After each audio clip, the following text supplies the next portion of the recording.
Hey friends, Mark Holmes here with my buddy Cowboy Jobu, and as always, thank you guys for watching, commenting, and subscribing to the Jobu Sports Report. Because without you guys, well, this just doesn't work. And today, I've got my man John Gardner over here, a new YouTuber out there, but this guy knows what he's talking about when it comes to players. Now, you said you're John. Say hello to everybody. How you doing out there? Glad to be here. Cowboys Nation, we got the best fan base out there. Well, yeah, we definitely got the biggest fan base out there. We got, like everybody else, we got some good ones and bad ones. So what John's doing, and we also have my buddy Irvin, who's coming over as well, we're actually looking towards the draft. Guys, it's literally less than a month away from free agency. Teams are going to be able to start declaring players in 2 weeks, who's going to be tagged and who's not going to be tagged. And we have the Combine the end of the month. So, another week, 2 weeks, we've got the Combine. So we got a lot of work to do and a lot of things that are going on. And John is actually going through 200 and how many? 261 players. That's right. That's a lot of players. 261 players to try and figure out a little bit about everybody for the draft, because the draft is a crapshoot. You can do all the mock drafts, and I just stay away from mock drafts because they're meaningless. Because when you come out with 50 different mock drafts, you can always say, "See, I told you he was going to get drafted by blah blah blah blah." Yeah, but you also said they were going to draft another 50 other guys in the same spot. So to me, it's a waste of time. The best thing to do is get to know all the guys that are out there and just see what happens. So in my mind, we've been sitting here talking about the Cowboys and their needs. Yeah. There's quite a few of them. When you looked at the year before, you thought, okay, we do some work in our secondary, we're in great shape, but all of a sudden, the best line in football didn't look like the best line in football, so we definitely need some help there. In your mind, what are the places the Cowboys really need to look for in the draft? Okay, so I've been narrowing it down, and ultimately it comes down to the big uglies, as we talked about. Mm-hmm. Offensive line, I've seen a couple of guys that could step in, and we replaced what Ronald Leary left the presence that he left when he left. Yeah. And defensive lineman definitely was undervalued. Yeah, he was, and I'll even admit myself that I thought that we would be fine even if he left. I just didn't think there was so much. It was not enough money to keep him. I'm with you on that one too, because I kept looking at this thinking, okay, Collins was a beast at guard his rookie year. I mean, when you saw him going downfield and literally doing 2 knockout blocks on one plays, you looked at him being athletic and knowing that he played tackle in college. You figure, okay, him kicking out there, you're okay. You figure you got Travis Frederick in the middle, you got Collins right there.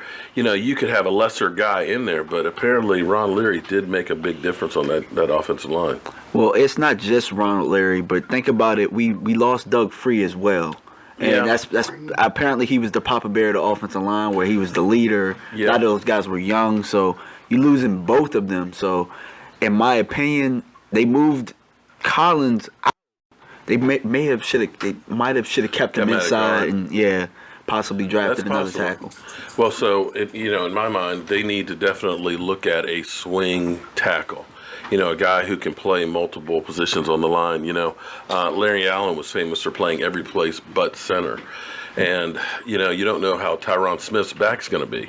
If Tyron Smith is healthy, he's one of the best in the NFL. But we saw what happens when he's not there. And you got to start worrying, because this is now 2 years we're dealing with chronic back issues. So, yeah, I definitely agree with you on the offensive line. And on the other side of the fence, we were also talking about nose tackle. Yeah, the one technique for our scheme. Yeah.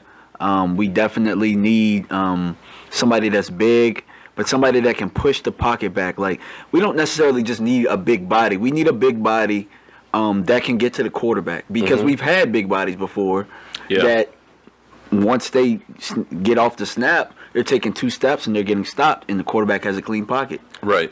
Well, I agree with you on that one. And we ended up playing, actually, David Irving a lot, and we were talking about that as well, as a number one technique. And the problem with that is he's really more of an edge rushing type of guy. He's got that long, lanky body. His body is not built to really take on that pounding, double teams and stuff in the middle, because you got to drop the anchor. And that's where I like a guy that's, 320, 330, hell, 350.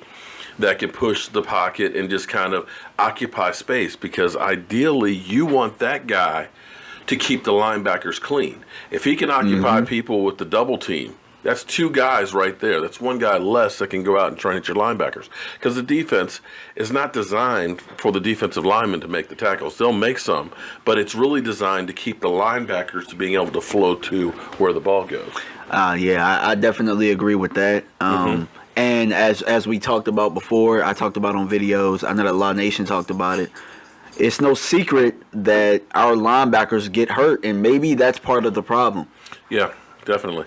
Because, especially Sean Lee. Sean Lee, I always say, and don't think I'm trying to be racist or anything here, but Sean Lee is like the fastest white guy I've seen out there. Sideline to sideline, the guy is quick, and he's been better served playing as a weak side linebacker, not having to take on those the guards and everything else. And that's where you need a thumper there in the middle that can take those plays on. I've always talked about a guy like Demario Davis, and boy, that would be my dream guy in the middle right there. Yeah, absolutely. Absolutely. But we'll see if the Jets re-sign him. But if they don't, Jerry, take a good look at Demario Davis. Absolutely. But you want a guy who can take on those hits and stuff and lays the wood in the middle. And you get Sean Lee on the outside and that weak side who can clean up. He can play guys in the slot and things like that. And I would think that it also gives you a chance to let Jalen Smith heal up some more and use him strategically. Okay. At least in my mind, that's why I'm looking, because I think that maybe Anthony Hitchens may be gone. I'm pretty much banking. If I in this team, I would build it as if Hitchens will be gone. Now, if we find a way to come up with a deal, still doesn't hurt to go out and possibly get another guy, because it's not like Anthony Hitchens is somebody that, like, he can add to the depth, but if we find somebody better, what better than to have Hitchens there in case something happened? Right. Well, yeah.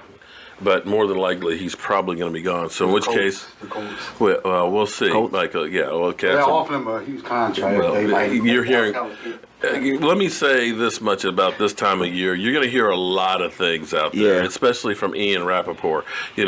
And don't believe everything that you hear. Agreed. Because technically they can't start doing contracts and things like that. That's just an assumption until the league year. Until a few days before the league year starts, they can't actually start negotiations with anybody. But definitely linebacker is the spot. Now the interesting thing is, when we look at all of the players we brought in the draft in the secondary, the question is, will they look at trying to bring in more defensive backs? In my opinion, the more the merrier. If we can find somebody that's better than what we have, why not add to the depth? Like, I'm pretty much approaching this as if Orlando Scandrick is gone. Money reasons why, age-wise, and health-wise, more than likely, I can't see them bringing him back, because they say, okay, that's $3.5 million we can save, next year, and we've got all of these young guys that are now in the kitty there too. But my concern, I love keeping Byron Jones at corner. Me too. I think they actually did him a disservice by moving him back and forth. That became a jack of all trades, but he really did not become the master of either one. But his body type and his coverage skills, to me, more is suited to a corner. I like it in-your-face safety. I like a guy who puts fear into receivers, that if I'm going across the middle into his backyard, that I might get my head taken off. And forgive me for saying that, because I know it's a different culture now. But you guys understand what I'm saying. You want a guy who keeps his head up. And, everybody will talk about how Jeff Heath had all those picks and everything else. But Jeff Heath, to me, is more like a chasing safety, because it seems like he was always taking bad angles and chasing guys instead of having his eyes finding out where the ball's going. Well, it's not even just that with Jeff Heath. I want a safety that knows what they're doing. I see that. I see, okay, you guys are lined up in trips. He's going in motion. You guys do this. I want a safety that not only reacts, but he's beating you to the spot. Like, for me, like, you like the in-your-face type safety. I like the safety that when the quarterback's dropping back, he's thinking, can I fit it in there? Or is he going to take it? And just that little bit of hesitation could wind up in a sack. Without a doubt. Or it makes the quarterback have to check the ball down. Too many times we've gone against quarterbacks where it just looked like they were just dropping back and it was just pitch and catch. And it was too quick for even our defensive linemen to even have a shot at getting a sack. Yeah. So we haven't had a safety or a corner for that matter where a quarterback like a Phillip Rivers or Drew Brees or anybody has ever hesitated when they're back in the pocket. Just think about Thanksgiving. Phillip Rivers, did he look like he hesitated at least any time in that game? No. Exactly. Right. So, yeah, definitely safety. And, of course, on the offensive side of the ball, let's get back to wide receivers. Yeah. The 800-pound gorilla, or the elephant in the room, is what happens with Dez Bryant. $16.5 million cap hit. If you cut him immediately, it's 8.5 you save. If it's a June 1st cut, it's 12.5 you save. So, do you continue to roll the dice and say, let's keep Dez and keep him at that number? Do you try and restructure the contract, kicking it down the road and risking having more dead money later? Actually, I've changed my tune on this. I was cut Dez Bryant all day until I thought about it. If we cut Dez Bryant, we're going to have to sign a free agent to come in, and then that's more money that you're spending towards the cap for maybe somebody who gives you the same production. I'm all about drafting the receiver this year. There's multiple receivers that we could draft in that could light a fire up under Dez. At this point, yes, if you can find a way to, I probably would leave his contract as is. Yeah, it hurts. Okay. But what you do is this year you put someone in place. That way next year when you cut him, you're in a better spot because all right. Yeah, it's been tough for receivers to come out day one and just dominate. Now we've seen a couple of receivers do so, like Odell Beckham Jr. Yeah. He was one of them. Mike Evans was one of them. But I don't see any of those type of guys in this draft. Now I see guys that can come in and spot, and not spot you, but eventually become number ones. I don't see any real number ones like right now. So that's what kind of made me think, okay. Take a step back. Okay. Exactly, yeah. All right. Well, that's some thoughts on some of the needs that our Dallas Cowboys have. John is going to be working with me, and he has his own channel. Tell everybody exactly where they can find you. You can find me, just go to YouTube, DMV Dallas Cowboys. I'm there, and on Twitter, I'm DMV Dallas Cowboy. So shoot me something, let me know. If there's anybody to look at, I'm probably going to get to them eventually, but maybe I can get to them faster. Okay, so definitely we're going to be working together on trying to bring you guys everything you need to know building up to the draft. I'm Mark Holmes, this is Cowboy Jobu, and my buddy John Gardner. Thank you, everybody. Hey friends, Cowboy Jobu here at the Jobu Report. The Dallas Cowboy fans are elated. The Redskin fans, not so much. How about them Cowboys? Wait a minute. What the fuck? Talk about your confused fans. But who cares? The Dallas Cowboys beat the Washington Redskins for the third time in a row at FedEx. Gotta love it.